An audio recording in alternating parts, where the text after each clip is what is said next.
Lah nahmaduhu wa nasta'inuhu wa nastaghfiruh wa na'udzu billahi min syururi anfusina wa min sayyiati a'malina man yahdihillahu fala mudhillalah wa man yudlil fala hadiyalah.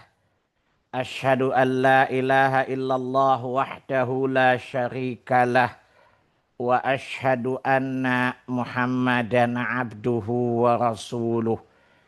Allahumma salli wa sallim wa barik ala Muhammad wa ala ali Muhammad kama sallaita wa kama barakta ala Ibrahim wa ala ali Ibrahim innaka Hamidum Majid. Ya ayyuhalladzina amanu taqullaha haqqa tuqatih wa la tamutunna illa wa antum muslimun. Ya ayyuhan nasu taqu rabbakumul ladzi khalaqakum min nafsin wahidah wa khalaqa minha zawjaha wa bassa minhuma rijalan katsiran wa nisaa wattaqullaha alladzi tasaaluna bihi wal arham innallaha kana 'alaikum raqiba. Ya ayyuhalladzina amanu taqullaha wa qulu qawlan sadida yuslih lakum a'malakum wa yaghfir lakum dhunubakum wa may yuti'illaha wa rasulahu faqad faza fawzan azima. Amma ba'du fa inna asdaqal hadithi kitabullah wa khairal hadi hadi Muhammadin sallallahu alaihi wasallam wa syarral umuri muhdatsatuha wa kulla muhdatsatin bid'ah wa kulla bid'atin dhalalah wa kulla dhalalatin finnar. Bapak Ibu, ikhwani wa akhawati fid din, a'azzani Allah wa iyyakum wa rahimani Allah wa iyyakum. Alhamdulillah, segala puji bagi Allah Subhanahu wa taala. Salawat serta salam atas junjungan kita Rasulullah sallallahu alaihi wasallam. Bapak Ibu, ikhwani wa akhwati fid din, a'azzani Allah wa iyyakum wa rahimani Allah wa iyyakum. Kita lanjutkan kembali kitab Qawaidun Nabawiyah, kaidah-kaidah kehidupan dari Nabi sallallahu alaihi wasallam, dan insyaallah hari ini kita masuk al-hadis al-hadi was salasun, hadis yang ke-31. Innallaha thayyib la yaqbalu illa thayyibah. Allah adalah maha baik dan dia tidak menerima kecuali yang baik-baik saja. Bapak Ibu, ikhwani wa akhwati fid din, a'azzani Allah wa iyyakum wa rahimani Allah wa iyyakum. Hadis yang mulia ini, hadis yang mulia ini karena dia adalah perkataan dari lisan manusia yang paling mulia, Rasulullah sallallahu alaihi wasallam, yang Allah menjamin kelurusan lisannya dan ketulusan hatinya dan besar cintanya beliau kepada umat beliau sallallahu alaihi wasallam. Di mana hadis ini, hadis yang kita bahas ini, hadis yang ke-31, sesungguhnya Allah Maha Baik dan tidak menerima kecuali yang baik. Seperti biasa, hadis ini saya jelaskan referensinya atau takhil hadis. Sumber hadis ini, pertama, hadis ini merupakan hadis yang terdapat dalam Sahih Muslim, kitab zakat, bab menerima sedekah dari hasil usaha yang baik. Hadis nomor 1686. Saya ulangi, hadis riwayat Muslim, kitab zakat, bab menerima sedekah dari hasil usaha yang baik. Hadis nomor 1686. Yang kedua, hadis ini bisa Bapak Ibu temukan juga dalam Sahih Sunan At-Tirmidzi, kitab tafsir Al-Quran, bab di antara surat Al-Baqarah, hadis nomor 2915. Kemudian yang ketiga, hadis ini diriwayatkan oleh Imam Ahmad dalam Musnad Ahmad, kitab sisa Musnad Sahabat yang banyak meriwayatkan hadis, bab Musnad Abu Hurairah radhiyallahu anhu, hadis nomor 7998. Kemudian yang terakhir, yang keempat, hadis ini juga diriwayatkan oleh Sunan Ad-Darimi, kitab budak, bab makan dari yang baik-baik, hadis nomor 2601. Ad-Darimi dalam kitab perbudakan, bab makan dari yang hasil yang baik-baik, hadis nomor 2601. Dengan redaksi hadis sebagai berikut. An Abi Hurairah radhiyallahu anhu qala qala Rasulullah sallallahu alaihi wasallam, ya ayyuhan nas, innallaha tayyibun la yaqbalu illa tayyiba. Innallaha amaral mu'minina bima amara bihil mursalin. Qal ya ayyuhar rusul kulu min tayyibati wa'malu salihah inni bima ta'maluna alim. Wa qala fi suratil ukhra, ya ayyuhalladzina amanu kulu min tayyibati ma razaqnakum.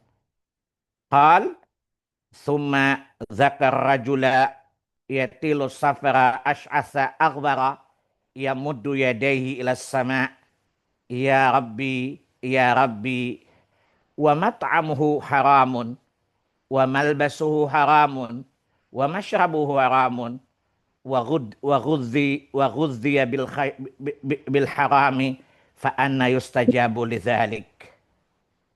Terjemahannya, an Abi Hurairah radhiyallahu anhu qala, dari Abu Hurairah, semoga Allah meridai beliau, beliau berkata, qala Rasulullah sallallahu alaihi wasallam, telah bersabda Rasulullah sallallahu alaihi wasallam, ya ayuhan nas, wahai manusia, innallaha tayyib, Allah itu maha baik, la yaqbalu illa thayyiba, dan dia Allah tidak menerima dari hamba-hambanya kecuali yang baik-baik saja.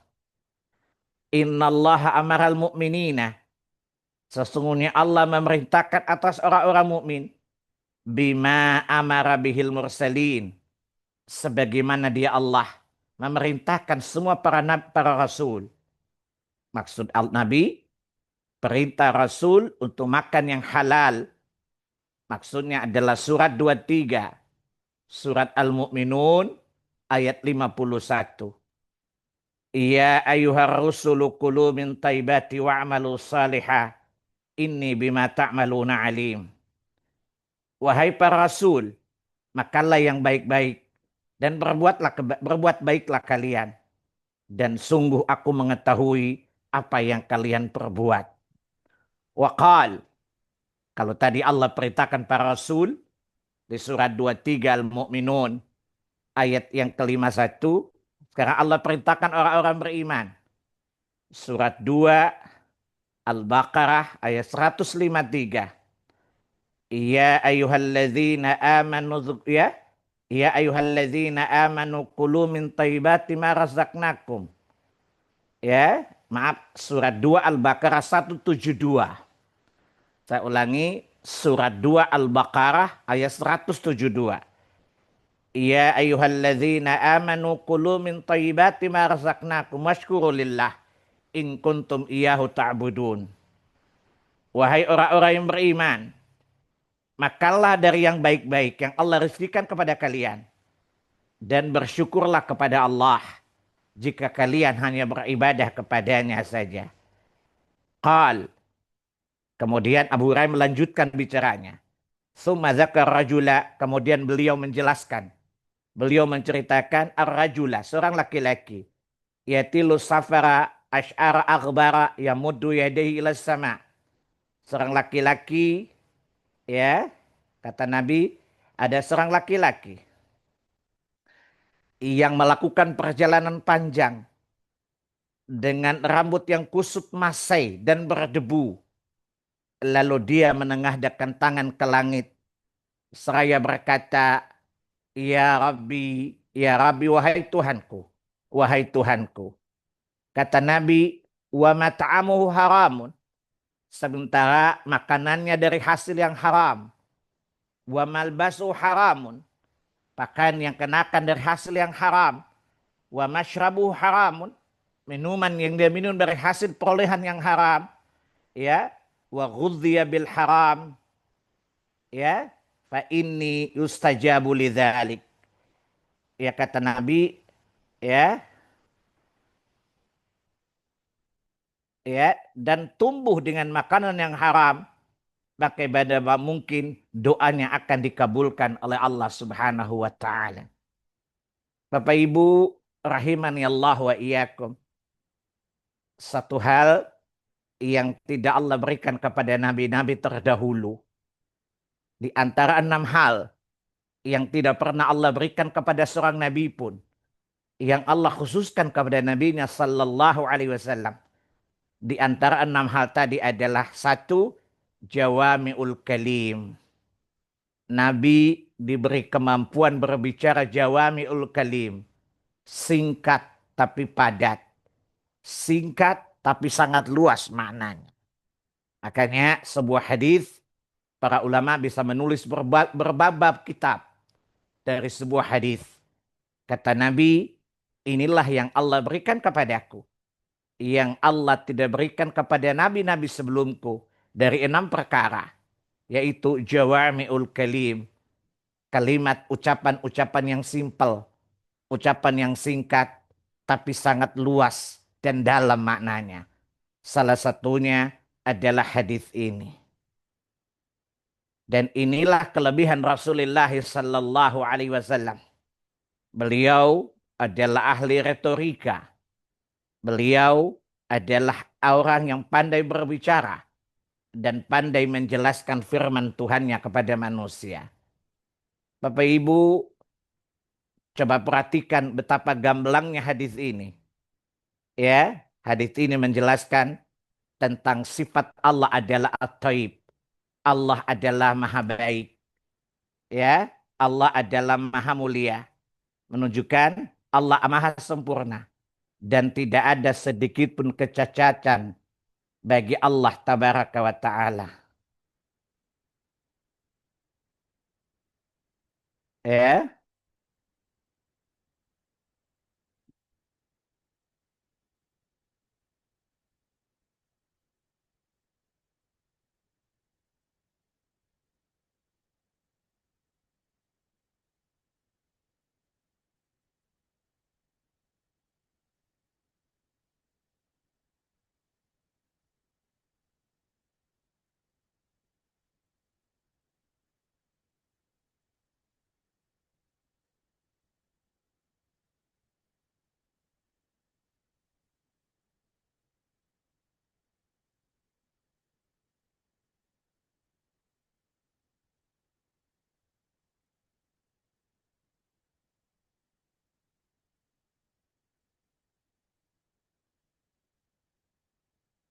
bentar ya Bapak-Bapak.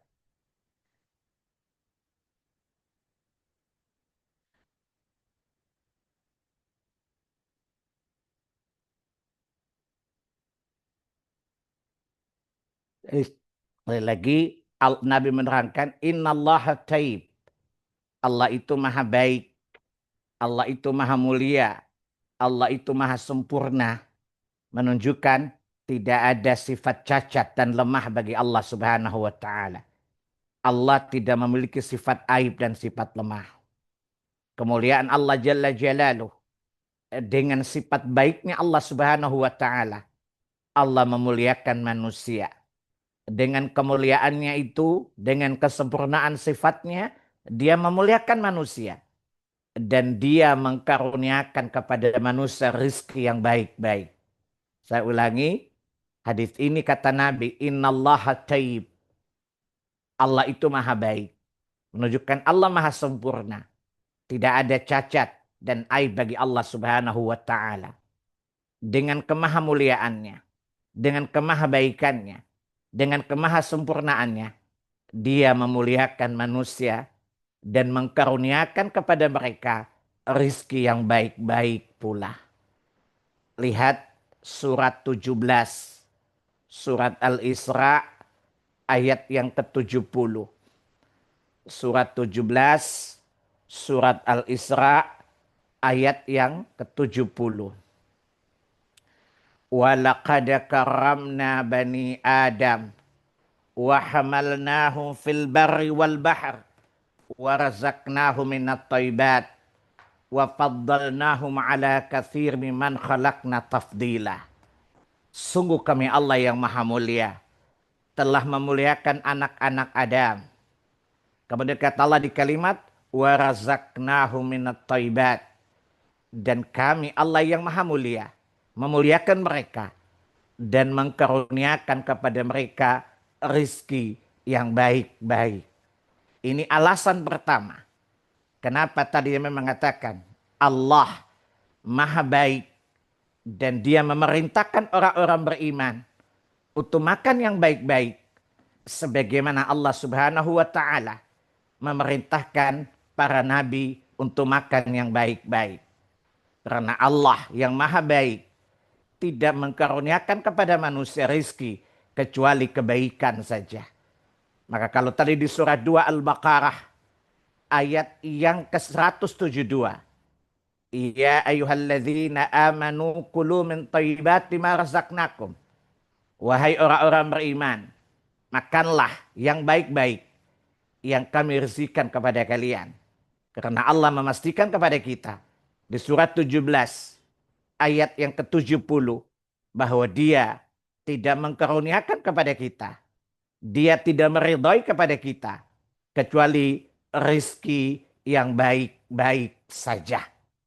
Itu pelajaran pertama yang wajib kita imani, kita yakini, yang kita tangkap dari hadis ini. Kemudian yang kedua, ya, Allah yang maha baik tidak menerima kecuali yang baik-baik.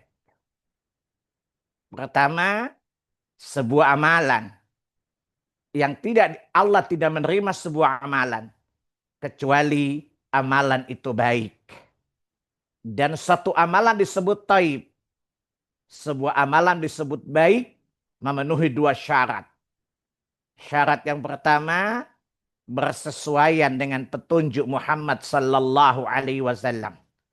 Suatu amal disebut baik yang dapat diterima Allah Subhanahu wa taala, yang layak dipersembahkan kepada Allah Subhanahu wa taala adalah amalan itu memiliki landasan dari syariat Al-Quran atau sunnah Nabi sallallahu alaihi wasallam.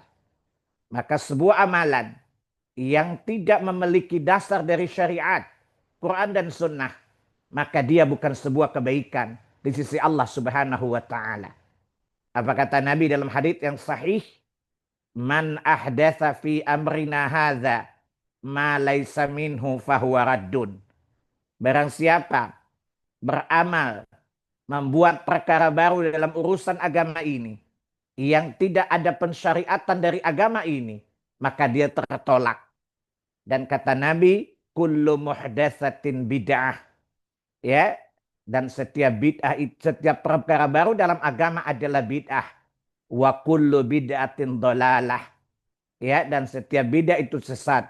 Wa kullu dhalalatun syarr. Dan setiap kesesatan itu adalah kejahatan, keburukan. Dan keburukan itu mengantar ke neraka. Itu syarat yang pertama. Jadi Allah Maha Baik. Tidak menerima kecuali yang baik-baik. Maka jangan beramal kecuali syarat pertama amal baik itu bersesuaian dengan syariat Allah Jalla Jalaluh. Tidak boleh kita beramal dengan sebuah amalan yang tidak pernah Allah dan Nabi-Nya syariatkan. Maka siapa yang beramal dengan sebuah amalan yang tidak pernah disyariatkan Allah dan Rasul-Nya, maka dia telah dinyatakan tertolak. Man amila amalan laisa alaihi amruna fahuwa raddun. Barang siapa beramal dengan sebuah amalan yang tidak mendapatkan persetujuan, tidak mendapatkan pensyariatan dari Allah dan Rasulnya, fahuwa raddun, maka tertolak.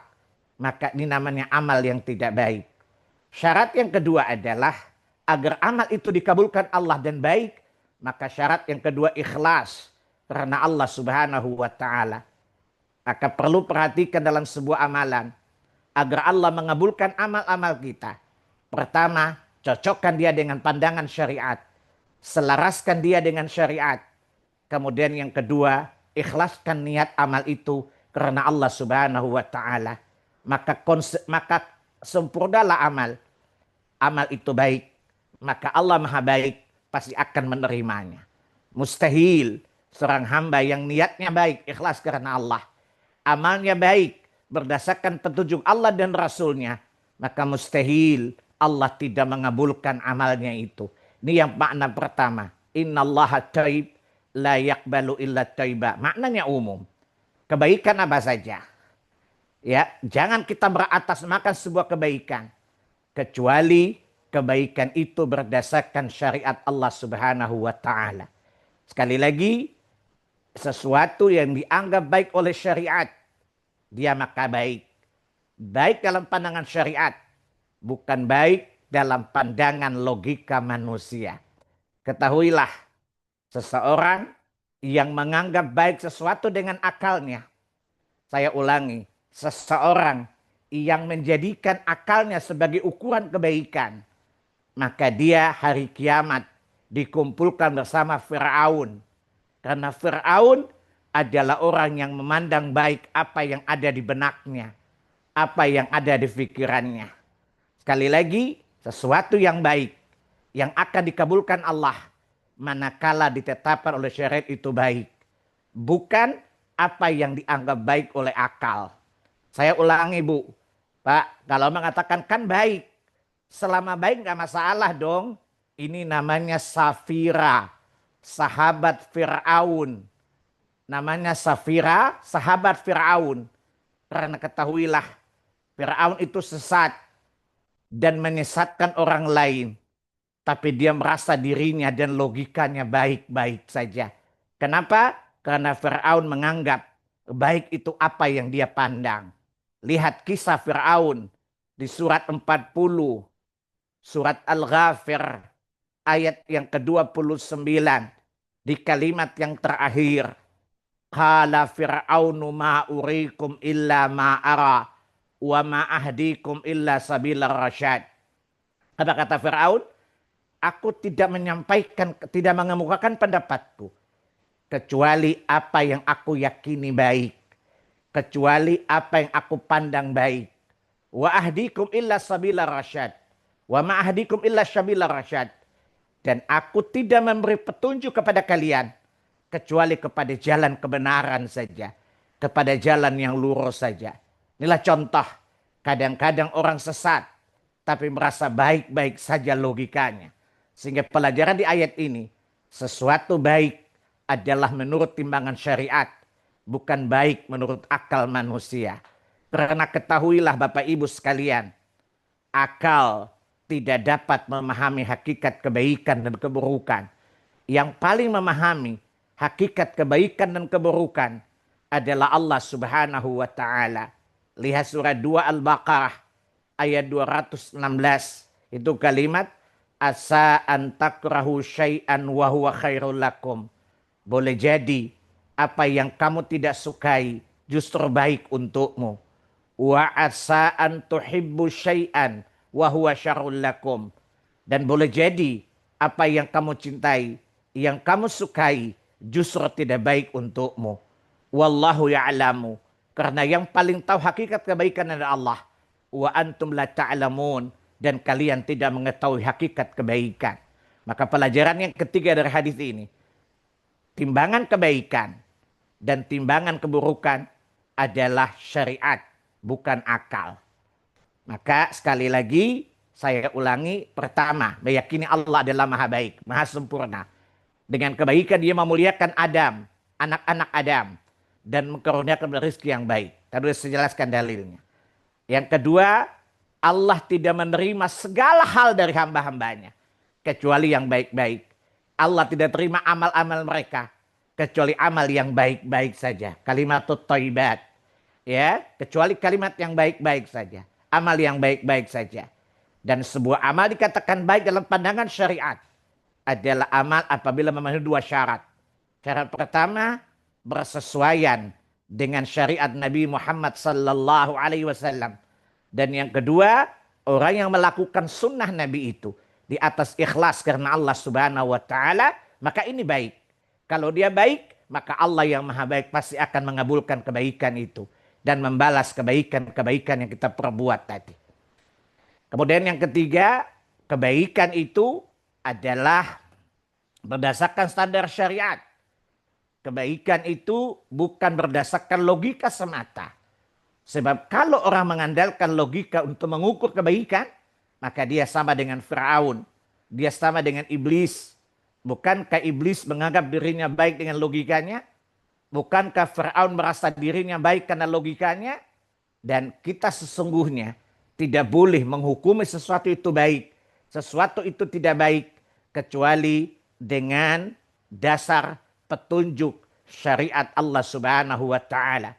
Karena Allah lah yang paling tahu tentang hakikat kebaikan dan hakikat keburukan. Tadi surah 2 Al-Baqarah ya adalah Al-Quran tadi. Kemudian berikutnya pelajaran keempat. Termasuk di dalamnya adalah perintah bersedekah. Ya, termasuk sedekah. Termasuk infak, harta yang kita infakkan. Hendaklah dari hasil usaha yang baik-baik. Ya, bukan hanya makan minum saja. Tetapi ayat ini juga menjelaskan kepada kita kalimat innallaha thayyib la yaqbalu illa thayyiba. Sedekah yang Anda keluarkan supaya sedekahmu diterima Allah Subhanahu wa taala harus dari harta yang halal, harta yang baik yang diperoleh dengan cara yang baik. Lihat perintah Allah Subhanahu wa taala di Quran surah 2 Al-Baqarah ayat 267. Surah 2 Al-Baqarah ayat 267. Ya ayyuhalladzina amanu anfiqu min thayyibati ma kasabtum wa mimma khalaqtum minal ard. Wahai orang-orang yang beriman, infakkanlah, belanjakanlah, sedekahkanlah dari hasil usaha kerja kalian yang baik-baik. Maka siapa yang ingin bersedekah bukan dari harta yang halal, maka harta tidak diterima oleh Allah Subhanahu wa taala. Berdasarkan hadis Muslim. Berdasarkan hadis Muslim dalam Sahih Muslim, kitab wudu, bab tidak diterima salat tanpa wudu. Nabi berkata, tidak diterima salat kecuali dengan wudu dan tidak diterima sedekah dari harta haram. Saya ulangi. Jadi seseorang bersedekah dan mengharapkan pahala sedekahnya banyak. Yakinkan dirinya bahwa sedekahnya dari hartanya yang thayyib, hasil usaha yang halal. Surah 2 Al-Baqarah ayat 267. 67. Perintah bersedekah dari harta yang baik-baik. Harta yang baik maksudnya dua. Pertama, baik dari sifatnya. Diperoleh dengan cara yang halal. Diperoleh dengan cara yang baik. Bukan hasil korupsi dan semacamnya. Bukan hasil menipu dan semacamnya. Bukan hasil mencuri dan semacamnya. Sebab siapa yang bersedekah dari harta hasil penipuan, maka tidak diterima sedekahnya.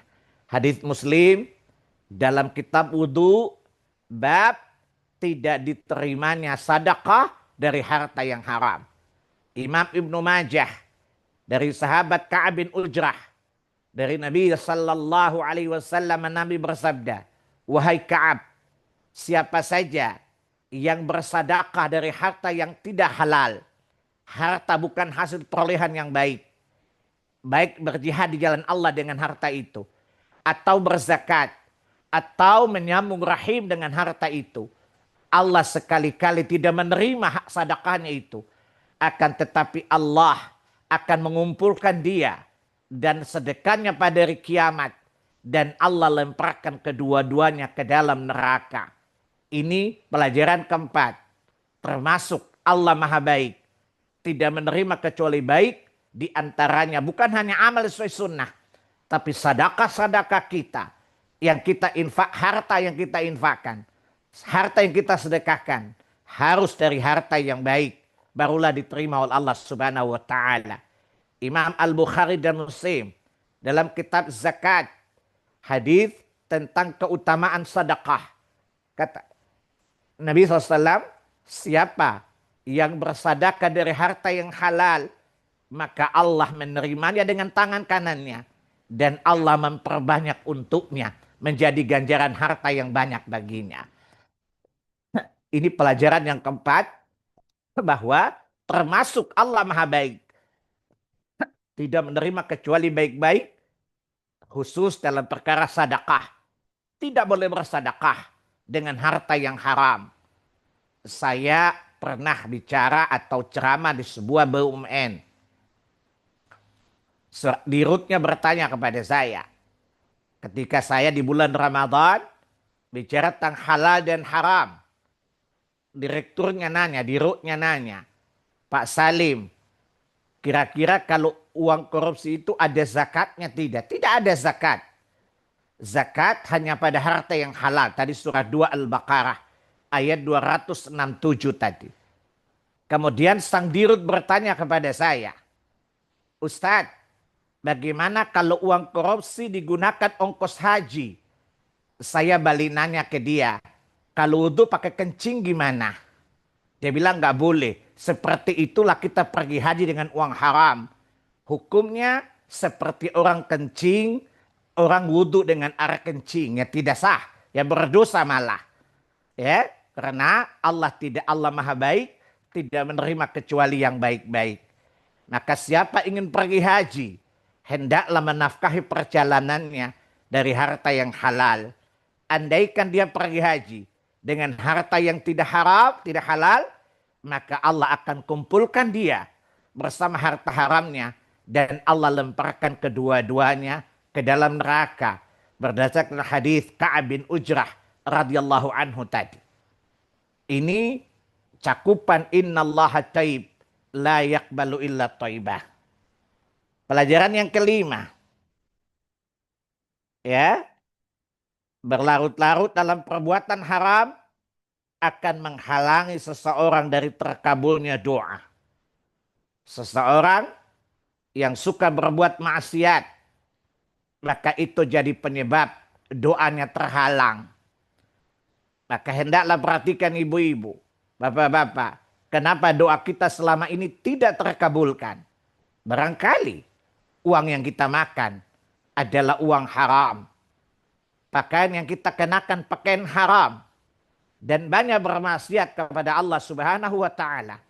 Oleh karenanya doa kita tidak diijabah oleh Allah Subhanahu wa Ta'ala.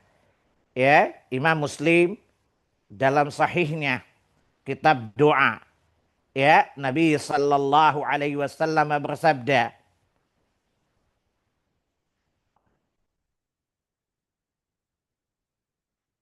Ya, an Abi Hurairah anin Nabi sallallahu alaihi wasallam qaal, ya, annahu qala la yazalu yustajabu li 'abdi ma lam yada' bi itsmin.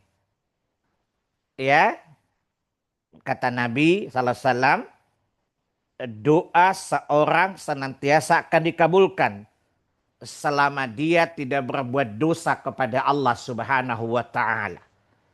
Hadis ini menunjukkan bahwa meminta perkara-perkara dosa atau berbuat dosa saat berdoa kepada Allah menjadi sebab terhalangnya doa kita dikabulkan oleh Allah Subhanahu wa taala. Maka Nabi berkata tadi, bagaimana Allah menerima doanya? Ya, makanannya haram, pakaiannya haram, minumannya haram, dan dagingnya tumbuh dari hasil uang haram. Bagaimana mungkin Allah mengijabah doanya? Maka kita perhatikan ibu-ibu, bagaimana anak kita diijabah doanya oleh Allah Subhanahu wa taala kalau bapak ibunya membiayainya, menafkahinya dari harta yang haram. Tentu ini sangat tidak baik. Sebab Imam Ahmad meriwayatkan dari Nabi SAW bahwa kata Nabi, daging yang tumbuh dari harta yang haram, maka tempat yang layak baginya adalah neraka. Maka jangan bermaksiat kepada Allah. Makan yang haram adalah salah satu sebab doa kita tidak diijabah oleh Allah Subhanahu wa taala.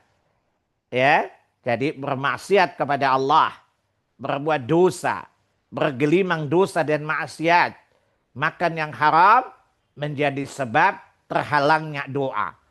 Maka sekali lagi ibu-ibu, bapak-bapak, sering berdoa dan merasa doanya tidak dikabulkan, maka bermuhasabalah, introspeksilah diri kita masing-masing. Barangkali pakaian kita, minuman kita, makanan kita, bahkan nafkah-nafkah kita berasal dari uang yang haram, itu yang menyebabkan terhalangnya doa kita tidak diijabah oleh Allah Subhanahu wa taala. Yang keenam, hadis ini menunjukkan bahwa makan yang haram, memakan makanan tidak halal menjadi sebab terhalangnya ibadah kita diterima oleh Allah Subhanahu wa taala. Salah satu sebab tertolaknya ibadah kita, terhalangnya diterima ibadah kita adalah karena makanan yang kita makan makanan yang haram. Maka tadi Allah Subhanahu wa taala mengatakan di surat 2 Al-Baqarah ayat 172 tadi. Ya ayyuhalladzina amanu kulu min thayyibati ma razaqnakum washkuru lillah in kuntum iyyahu ta'budun. Wahai orang-orang yang beriman, makanlah dari yang baik-baik yang kami rezekikan kepada kalian dan bersyukurlah kepada Allah jika kalian hanya benar-benar hanya beribadah kepada Allah saja. Allah menyatakan, kalau kita benar beribadah kepada Allah dan berharap ibadah kita diterima Allah Subhanahu wa taala, maka jangan kita memakan kecuali yang halal-halal saja. Ini mengisyaratkan bahwa makanan yang haram, pakaian yang haram menyebabkan terhalangnya, terkabulnya ibadah-ibadah kita kepada Allah Subhanahu wa taala. Dan amal-amal saleh kita terhalang. Maka tadi surat 23 Al-Mu'minun ayat 51 tadi.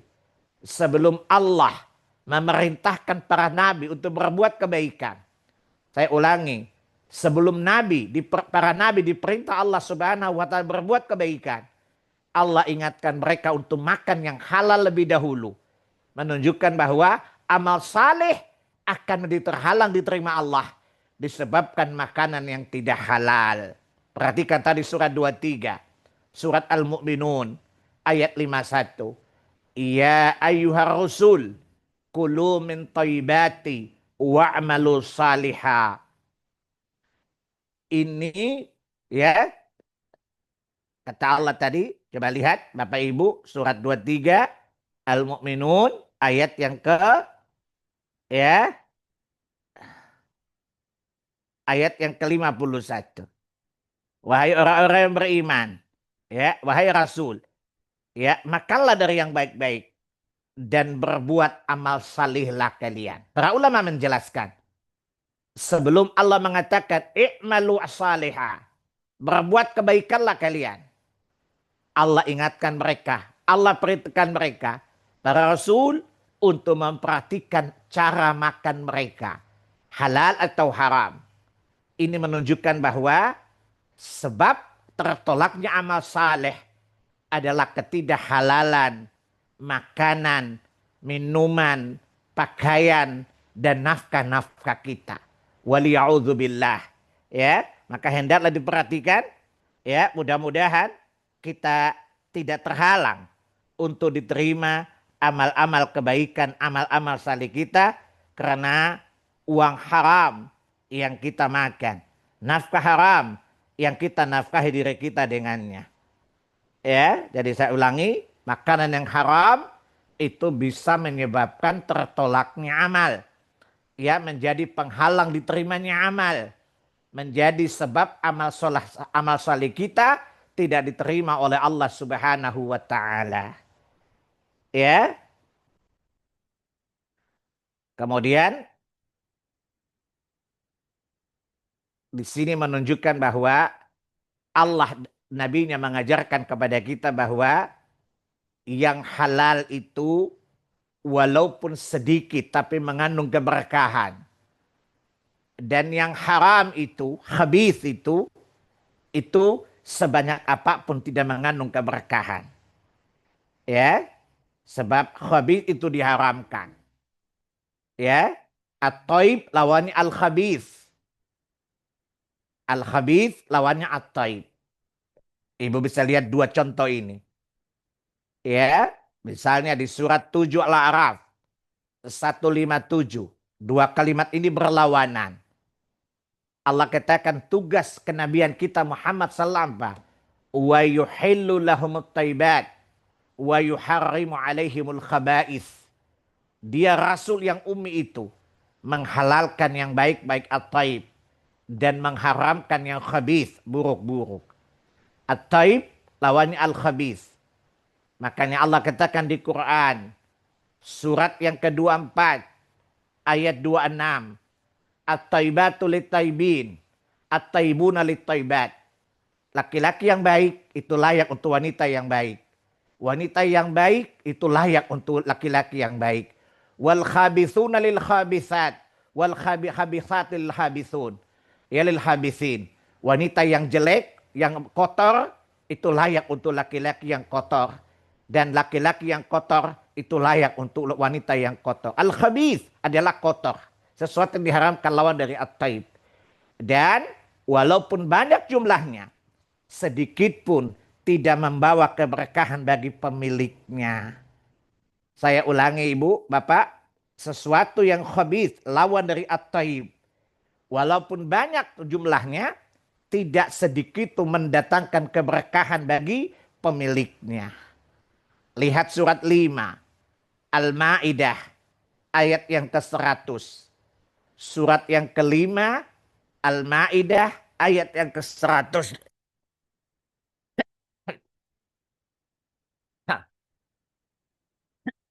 Qul la yastawil khabithu ya, qul la yastawil khabithu tayyib walau a'jaba kasratul khabith.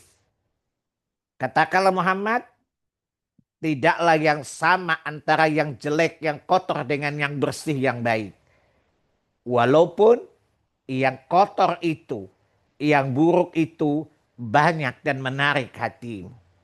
Para ulama menjelaskan, sebanyak apapun harta haram tidak mendatangkan keberkahan bagi pemiliknya. Harta sedikit tapi halal, amal yang sedikit tapi baik, itu mendatangkan keberkahan bagi pelakunya daripada harta yang banyak tapi tidak halal. Amal yang banyak tapi tidak baik, ini tidak akan mendatangkan keberkahan bagi pemiliknya. Berikutnya, ya, hadis ini menunjukkan bahwa salah satu sebab doa orang yang diijabah adalah kondisi safar. Maka Bapak Ibu kalau sedang bepergian, perbanyaklah doa. Karena 3 doa, kata Nabi, tidak ditolak oleh Allah Subhanahu wa Ta'ala. Ada 3 jenis doa dari 3 orang yang tidak ditolak oleh Allah Subhanahu wa Ta'ala. Salah satunya adalah orang yang sedang safar. Maka Nabi mengatakan, orang ini sedang safar panjang, mestinya doanya diijabah Allah Subhanahu wa Ta'ala. Tetapi yang jadi penghalang doanya adalah karena ketidakhalalan makanan, minuman, pakaian, dan lain-lain sebagainya. Ya, jadi kata Nabi menggambarkan tentang orang yang safar. Mestinya doanya mustajab. Karena dia berada pada satu kondisi di mana menjadi sebab doanya mudah diijabah oleh Allah Subhanahu wa Ta'ala. Anda lihat dalam Sahih Sunan At-Tirmidzi, kitab doa, bab 3 doa yang tidak tertolak. Saya ulangi, Sunan At-Tirmidzi, kitab doa, bab 3 doa yang tidak tertolak. Ya. An Abi Hurairah radhiyallahu anhu qala, dari Abu Hurairah radhiyallahu anhu dia berkata, qala Rasulullah sallallahu alaihi wasallam, telah bersabda Rasulullah SAW, salasun da'wati mustajabatun da'watu, ya. Ada 3 orang yang doanya mustajab. Di lain riwayat ada 3 doa yang tidak ditolak oleh Allah Subhanahu wa Ta'ala. Yang pertama, da'watul mazlum. Doanya orang yang dizalimi. Maka berhati-hatilah dengan menzalimi orang lain. Sebab kalau dia berdoa meminta agar Allah menghukum orang yang menzaliminya, maka Allah tidak menolak doanya. Jadi kata Nabi, saya ulangi, salasun da'wati mustajabat. Ada 3 doa yang dijamin pasti Allah ijabah. Yang pertama, da'watul mazlum. Doa orang yang dizalimi. Orang yang dianiaya. Orang yang difitnah dan semacamnya. Wa da'watul musafir. Yang kedua, doa orang yang sedang safar. Si musafir itu doanya juga mustajab.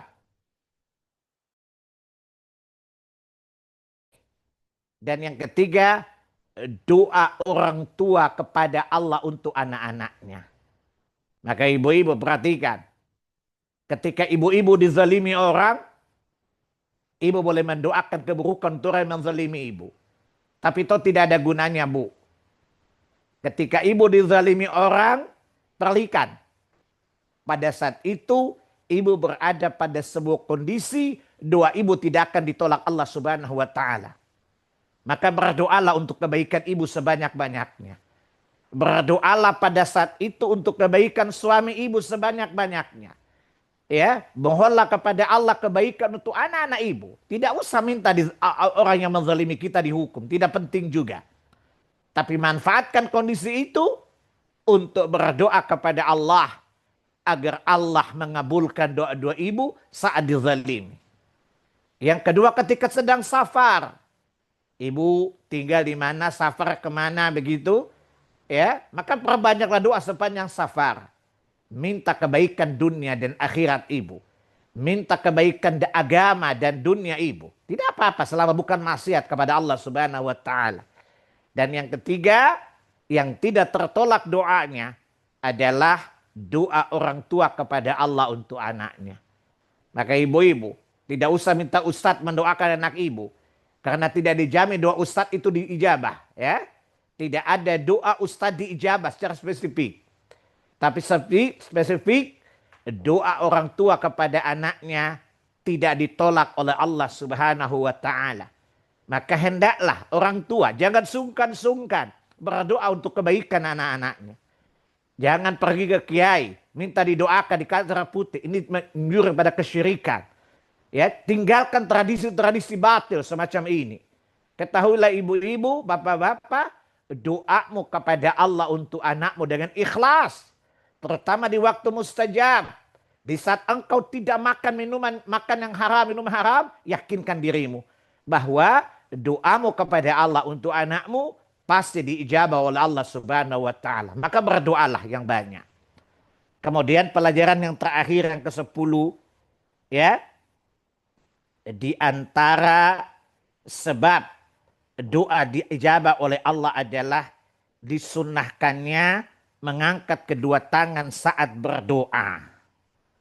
Ya, disunnahkannya mengangkat kedua tangan saat berdoa. Jadi perhatikan ibu-ibu, bapak-bapak. Doa itu ada dua. Pertama adalah doa umum. Doa yang tidak terikat dengan ibadah tertentu. Seperti ibu mendoakan anak ibu. Ketika ibu berdoa ketika musibah, doa umum. Yang kedua itu namanya ad-du'aul mas'alah. Yang kedua adalah ad-du'aul ibadah. Doa ibadah. Kalau doa ibadah artinya doa yang terikat dengan sebuah ibadah. Perhatikan. Contoh, doa sesudah azan. Tidak boleh angkat tangan. Karena Nabi tidak pernah mengisyaratkan angkat tangan ketika berdoa ketika membaca doa azan. Berdoa sesudah wudu. Disunahkan berdoa. Waktunya mustajab berdoa. Tapi tidak ada sunnahnya mengangkat tangan ketika berdoa selesai wudu. Karena tidak ada dalil Nabi mengangkat tangan ketika berwudu. Doa berwudu. Ini namanya doatul ibadah. Ya. Doa ibadah. Ketika kunut, angkat tangan. Ketika sholat istisqa, angkat tangan. Karena Nabi mengangkat tangan ketika doa istisqa minta hujan. Ini namanya doa ibadah. Doa-doa yang terkait dengan sebuah ibadah tertentu, maka lihat. Kalau Nabi mengangkat tangan, maka hendaklah kita angkat tangan. Kalau Nabi tidak mengangkat tangan, maka tidak boleh angkat tangan. Karena ibadah tauqifiyah sifatnya. Adapun doa-doa selain ibadah yang terikat dengan ibadah, doa umum, ya, maka hendaklah disunahkan untuk mengangkat tangan. Ibu mendoakan suami mau bepergian misalnya, angkat tanganlah berdoa kepada Allah melepaskan kepergian suami. Karena kata Nabi, Allah malu tidak mengabulkan doa hamba yang mengangkat kedua tangannya dan ketika dia katup kanan Allah tidak mengabulkannya. Para ulama menjelaskan hadits ini menunjukkan bahwa disunnahkannya berdoa yang bukan terikat dengan ibadah tertentu supaya mengangkat tangan. Ya, berdasarkan hadis dalam Sahih Sunan Ibnu Majah, kitab doa bab mengangkat kedua tangan saat berdoa. An Salman anin Nabi sallallahu alaihi wasallam qaal. Dari Salman Al-Farisi, semoga Allah meridai beliau. Dari Nabi sallallahu alaihi wasallam beliau bersabda, "Inna rabbukum hayyin." Ya, hayyun. Rabb kalian itu malu. Maha pemalu Rabb kalian Allah. Karimun. Maha pemurah. Ya. Ya. Saya ulangi. Inna rabbakum hayyun. Sungguh Allah Rabb kalian maha hidup. Karimun. Maha pemurah. Yastakhi, ya, min abdi ayyarfa ilaihi yadaihi fayuradduha sifran au kala khaibatain. Ya. Katanya, ya, dan Allah itu malu jika hambanya mengangkat kedua tangannya berdoa kepadanya tetapi Allah tidak mengabulkannya. Menunjukkan bahwa Allah mengisyaratkan bahwa siapa hamba-hambanya yang berdoa kepadanya seraya mengangkat tangannya, maka Allah pasti akan mengabulkannya. Allah merasa malu jika hambanya mendengarkan dengan ikhlas karena Allah Subhanahu wa taala dan bersungguh-sungguh, tapi Allah tidak mengabulkannya. Ini menunjukkan bahwa berdoa yang tidak terikat dengan ibadah, doa umum yang paling utama adalah mengangkat tangan. Kata Nabi, laki-laki tadi safar, kondisi yang mestinya ijabah doanya. Kemudian mengangkat tangan. Sebuah kondisi yang kedua yang menyebabkan Allah malu untuk tidak mengabulkan doanya.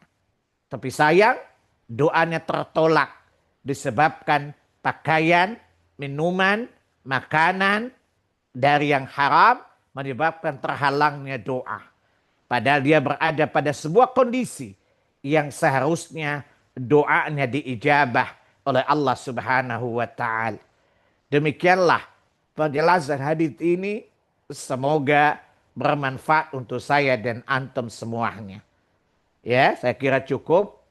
Ya, mudah-mudahan penjelasan hadis ini dapat dicerna dengan baik, dapat diterima dengan baik, dan semoga Allah memudahkan kita untuk mengamalkannya. Saya kembalikan kepada host. Sekiranya ada pertanyaan-pertanyaan, semoga Allah memudahkan saya untuk menjawabnya. Terima kasih jazakallah khairan Pak Ustadz atas tausiahnya sore ini, di mana kita membahas hadis nomor 31 mengenai Allah Maha Baik dan Allah tidak akan menerima kecuali yang baik-baik saja. Untuk selanjutnya kami persilakan kepada para jamaah yang ingin bertanya atau menuliskan pertanyaan. Ini sudah ada Pak Ustadz masuk. Silakan Bapak. Assalamualaikum Pak Ustadz. Bagaimana halnya jika seorang suami penghasilan dari uang haram, lalu diberikannya kepada anak dan istri? Dalam hal ini bagaimana doa anak dan istrinya? Apakah termasuk doa yang tidak dikabulkan? Karena yang masuk ke badannya adalah harta yang haram. Baik, Jazakallah. para ulama menjelaskan seorang istri yang mendapat nafkah dari harta dari suaminya dan suaminya menafkahi dengan harta haram, maka istrinya dan anak tidak berdosa. Yang berdosa suaminya yang mencarinya yang haram. Karena mereka hanya mendapatkan harta hak mereka saja. Semua ulama sepakat tentang hal ini. Tidak ada yang berselisih. Jelas? Jadi yang berdosa suaminya. Ya tidak berdosa istrinya. Tidak berdosa suaminya. Kecuali istrinya membantu suaminya cari yang haram. Ya, kecuali anaknya ikut berpartisipasi membantu bapaknya mencari harta yang haram. Mereka hanya mendapatkan nafkah mereka.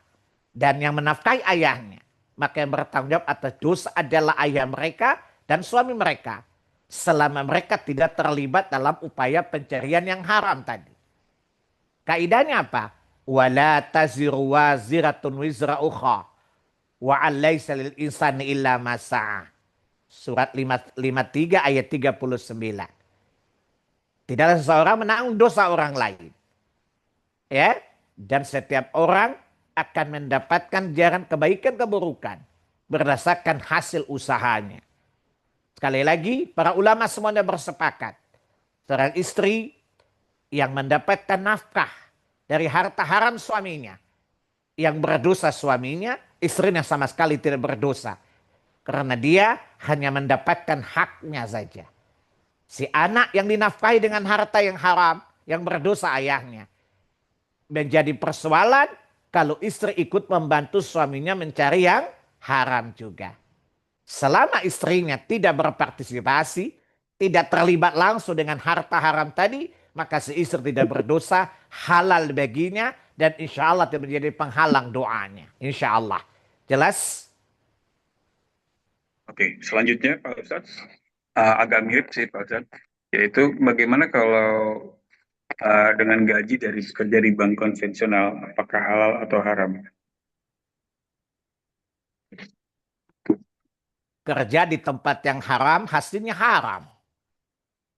Jelas? Itu kaidahnya. Bekerja di tempat yang haram, maka hasilnya juga haram. Tidak halal. Sekali lagi istri tidak berdosa karena dia mendapatkan nafkah. Yang berdosa suami yang mencarinya. Wallahu a'lam. Ya. Selanjutnya Pak Ustadz, eh, Pak Ustadz, Afwan di luar tema, bagaimana cara yang paling baik untuk tidak gibah dalam semua keadaan? Saya kadang suka keteladasan untuk menjawab gibah saat ngobrol dengan teman atau dengan saudara saya. Jazakallah khairan Pak Ustadz.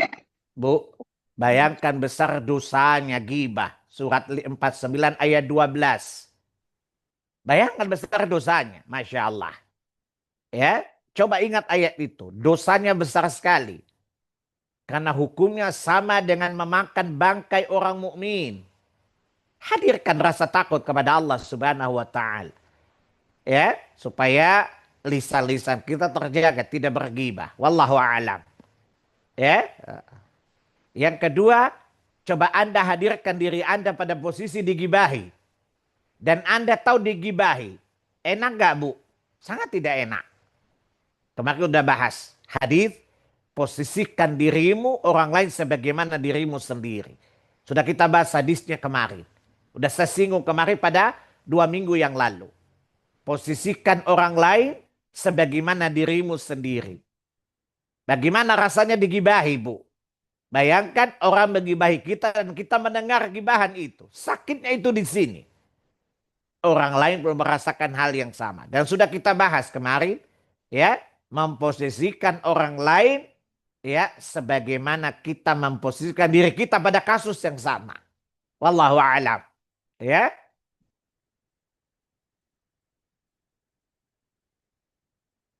Ada yang lain, Abu Karim? Ya, ada Pak Ustadz. Bagaimana kalau dari hasil pencairan BPJS, Pak Ustadz? Karena waktu cair tiba-tiba pingin umroh jasa kalau khairat, Pak Ustadz. BPJS-nya ribawi enggak? Sepertinya Dilihat dulu sisi BPJS-nya. Kalau rata-rata ada ribanya haram, tidak boleh buat ongkos haji. Pergi tapi kan itu umrah. kan ada tabungan dan juga ada hasil tabungan. Ya, makanya lihat mau tabungan sistemnya riba atau tidak. Maka lihat dulu BPJS-nya. Ada unsur ribawi tidak? Kalau ada unsur ribawi maka haram. Karena kata Allah di Quran surat yang kedua Al-Baqarah 275. Wa ahallallahu bai'a wa harrama riba. Dan Allah menghalalkan jual beli. Dan Allah mengharamkan riba. Maka lihat BPJS-nya. Ada aspek ribanya enggak? Kalau BPJS tanpa riba maka halal perolehannya. Tapi kalau BPJS-nya ada ribanya maka haram dan tidak boleh diinfakkan. Tadi Nabi mengatakan tidak diterima sholat tanpa wudhu dan tidak diterima sedekah dari harta yang haram. Wallahu a'lam. Ya. Terima kasih Pak Ustadz. Selanjutnya adalah Afan tadi Ustadz mengatakan bahwa daging yang tumbuh dari harta yang haram bukankah tempatnya di neraka? Anak-anak dan istri berarti ikut berdosa. Maksudnya ada Kan tadi hubungan. dijelasin. Orang yang tumbuh itu dia yang makan maksudnya. Dia yang membesarkan jasadnya sendiri dengan harta haram. Sebab tadi kaidahnya apa? Orang lain tidak menanggung dosa orang lain. Saya tanya sama Anda, neraka itu karena dosa bukan? Ya, betul Pak Ustadz. Dan kita nggak menanggung dosa orang lain. Si anak tidak menanggung dosa bapaknya. Tadi banyak ayat, 4 kali Allah ulang di Quran kalimat wala taziru waziratun wizra ukha. Kamu tidak memikul dosa orang lain yang diperbuat orang lain.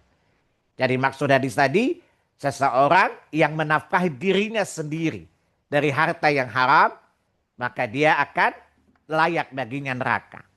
Tapi kalau anak dinafkahi oleh harta ayahnya haram, ya secara logika kan tidak mungkin dong dia menanggung dosa bapaknya kan? Ya, nah, tadi udah dijelaskan tadi. Wallahu a'lam. Ya. Baiklah, selanjutnya Bismillah. Apakah uangnya halal bila ruko disewakan kepada bank konvensional Pak Ustadz? Syukron. Baik, harta ibu halal. Disewakan kepada siapapun itu dia gunakan untuk apa urusan dia. Selama harta ibu halal, ya, dan ibu sewakan kepada orang digunakan untuk apa saja terserah dia. Wallahu a'lam. Maka halal perolehan harta ibu. Tahu Bapak? Wallahu a'lam. Baiklah, kemudian selanjutnya masih juga ada hubungan seperti yang tadi Pak Ustadz. Assalamualaikum Pak Ustadz, bagaimana kalau kita ada penghasilan tapi menerima hasil kerja suami yang sebagian haram? Jadi kira-kira gimana hukumnya Pak Ustadz? Sebagian haram, lepaskan haram itu jangan dimakan. Jangan dicabut dengan harta halal. Karena Allah melarang tidak boleh kita talbis. Mencampurkan hak dan batil. Surat 2 Al-Baqarah 42. La talbisul haqqa bil batil. Jangan kita campur adukan hak dan batil. Halal dan haram tidak boleh. Ya, jauhkan. Jangan sampai bercampur baur antara halal dan haram. Saya kasih contoh. Sebersih-bersihnya air kalau kemasukan najis, najis nggak itu airnya, Bu? Seperti itulah harta kita. Waliya'udzubillah. Wallahu alam. Ya. Baik, selanjutnya, Assalamualaikum Pak Ustadz. Bagaimana dengan menggunakan asuransi kesehatan? Apakah halal atau haram? Karena bila tidak pakai asuransi, kadang-kadang biaya rumah sakit sangat besar. Belum tentu kita bisa siap dengan biaya rumah sakit tersebut. Asuransi nggak masalah. Yang jadi pertanyakan transaksinya halal apa enggak. Kalau asuransinya adalah takaful, tidak ada unsur riba maka halal. Tapi kalau asuransinya ada unsur ribanya haram. Saya katakan transaksi perdagangan apa saja terdapat unsur maghrib. Saya singkat jadi maghrib. Maka kata maisir, judi, gambling. Contoh Abu Karim beli saham, jual gitu. Gambling bukan? Itu judi namanya, maisir. Yang kedua gharar, ada unsur penipuannya. Jelas? Yang ketiga namanya riba. Jadi transaksi apa saja kalau terdapat aspek maghrib. Maghrib itu kata saya bukan bahasa syariah loh ya. Saya gabungkan 3 perkara tadi ya. Pertama maisir, judi, gambling. Ya. Yang kedua adalah gharar, penipuan. Yang ketiga riba. Terdapat salah satu dari unsur ini pada transaksi maka haram. Apakah itu asuransi, jual beli dan semacamnya. Jelas Bapak? Yang dimaksud dengan asuransi takaful seperti apa sih Pak Ustadz? Contoh gini Pak. Kita sepakat nih Pak Drendi dan Hmm. gengnya Musdina. Pak Abu Karim bilang ke Pak Ade. Gimana kalau kita tiap bulan kasih 10 juta. Tidak ada biaya tambahan apapun. Kalau Bapak sakit berobat dengan itu. Kalau enggak. Berarti hibakan untuk orang lain. Itu takaful namanya. Saling menanggung beban bersama. Namanya ta'awanu 'alal birri wat taqwa. Saling tolong menolong dalam kebaikan. Dengan tidak dikenakan biaya bila terlambat dan semacamnya. Jelas? Misalnya negara suruh kita bayar. Dengan catatan setiap orang 1 tahun 10 juta misalnya. Berobat tidak berobat dianggap hangus. Untuk menolong orang lain takaful namanya. Dengan tidak dikenakan biaya macam-macam kalau terlambat dan semacamnya. Kemudian pengembalian dengan keuntungan, maka itu ribawi namanya. Jelas ya? Baiklah, kemudian selanjutnya adalah Assalamualaikum warahmatullahi wabarakatuh. Bagaimana KPR rumah dengan bank syariah, tapi akadnya flat sudah disepakati sama nominalnya bayar setiap bulan sampai lunas dalam waktu yang disepakati. Apakah ini dibolehkan atau riba, Pak Ustadz? Itu kredit kan? Disepakati ini rumah harganya 100 juta. Kesepakatan kreditnya adalah setiap bulan 10 juta. Tidak lebih, tidak kurang. Maka tidak masalah. Ini halal dalam jual beli. Ya, dalam Islam tidak masalah. Wallahu alam. Ya. Terima kasih, Pak Ustadz. Oke, sudah habis. Jika ada yang ingin raise hand langsung dengan Pak Ustadz, silahkan.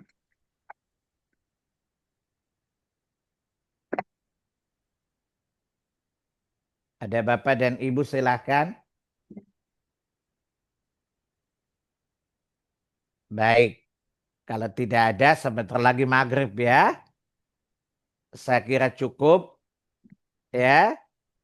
Kita ya akhiri dengan kafaratul majelis. Subhanakallahumma wa bihamdika. Asyhadu an la ilaha illa anta. Astaghfiruka wa atubu ilaik. Billahi taufiq wal hidayah. Wassalamualaikum warahmatullahi wabarakatuh. Waalaikumsalam. Waalaikumsalam warahmatullahi wabarakatuh, Pak Ustadz. Jazakallah khairan. Wa Barakallahu iyyakum fiik. Ibu. Sehat selalu Pak Ustadz. Amin. Allahumma amin. Wa antum kazalik ya Bapak. Semoga Allah juga menjaga Bapak Ibu semuanya.